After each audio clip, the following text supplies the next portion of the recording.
தளபதி 68 படத்தோட title, first look poster, second look poster ஆகியவை புத்தாண்டு ஸ்பெஷலாக வெளியாச்சு. இந்த படத்துக்கு the greatest of all time, அதாவது கோட்னு பெயர் வைக்கப்பட்டிருக்கு. விஜய் இரட்டை வேடங்கள்ல நடிக்கிற இந்த திரைப்படம் வெங்கட் பிரபுவோட மேஜிக்கல் மூவியாக இருக்கும்னு எதிர்பார்க்கப்படுது. ஏஜிஎஸ் நிறுவனம் தயாரிக்கிற இந்த படத்துக்கு யுவன் சங்கர் ராஜா இசையமைக்கிறாரு. இசையில இவன் கூட தமனும் புரோகிராமராக பணியாற்றி வராரு. இல்லையில இந்த கூட்டணியில இளையராஜாவும் இணைந்திருக்கிறது ரசிகர்களுக்கு செம்ம ஹைப்பா இருக்கு. அதாவது கோட் படத்துல ஒரு பாடலை இளையராஜா பாடி இருக்காராம். முக்கியமாக இந்த பாடலை இளையராஜாவு கூட சேர்ந்து விஜயும் பாடி இருக்கிறதாக தகவல்கள் வெளியாகி இருக்கு. இதே போல விஜயும் இளையராஜாவும் இணைந்து பாடிய பாடலை கங்கை அமரன் எழுதியிருக்காராம். இளையராஜா, யுவன், வெங்கட் பிரபு, கங்கை அமரன் விஜய்க்காக மொத்த குடும்பமும் இணைந்திருக்கு. விஜயின் ஆரம்ப கால சினிமா கேரியர்ல இளையராஜா அவரோட படங்களுக்கு இசையமைத்திருந்தாரு. இளையராஜாவும் விஜய்க்காக முன்னாடி குரல் கொடுத்திருப்பது குறிப்பிடத்தக்கது. இதே போல காதலுக்கு மரியாதை படத்துல இளையராஜாவோட இசையில ஓ பேபி பாடலை பாடி இருப்பாரு விஜய். இப்ப கோட் படத்துக்காக இருவருமே இணைந்து பாடி இருக்காங்க.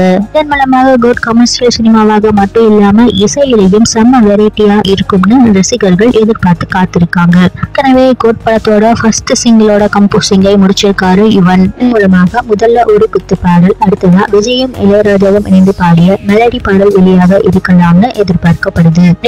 அனிருத்தும் ஏற்கனவே ஒரு பாடலை பாடியிருப்பதாக செய்திகள் வெளியாச்சு. இந்த படத்துல பல இசையமைப்பாளர்கள் இணைந்து பணியாற்றியது குறிப்பிடத்தக்கது.